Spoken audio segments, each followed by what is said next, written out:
এখানে যারা প্রাণ দিয়েছে রমনার ঊর্ধ্বমুখী কৃষ্ণচূড়ার তলায়, যেখানে আগুনের ফুলকির মতো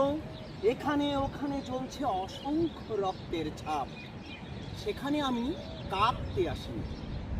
আজ আমি শোকে বিহ্বল নই, আজ আমি ক্রোধে উন্মত্ত নই, আজ আমি প্রতিজ্ঞাই অবিচল। যে শিশু আর কোনোদিন তার পিতার কোলে ঝাঁপিয়ে পড়ার সুযোগ পাবে না, যে গৃহবধূ আর কোনোদিন তার স্বামীর প্রতীক্ষায় আঁচলে প্রদীপ ঢেকে দুয়ারে আর দাঁড়িয়ে থাকবে না, যে জননী খোকা এসেছে বলে উদ্দাম আনন্দে সন্তানকে আর বুকে জড়িয়ে ধরতে পারবে না, যে তরুণ মাটির কোলে লুটিয়ে পড়ার আগে বারবার একটি প্রিয়তমার ছবি চোখে আনতে চেষ্টা করেছিল, সেই অসংখ্য ভাই বোনদের নামে আমার হাজার বছরের ঐতিহ্যে লালিত যে ভাষায় আমি মাকে সম্বোধনে অভ্যস্ত, সেই ভাষা ও স্বদেশের নামে এখানে এই বিশ্ববিদ্যালয়ের উন্মুক্ত প্রাঙ্গণে আমি তাদের ফাঁসির দাবি নিয়ে এসেছি,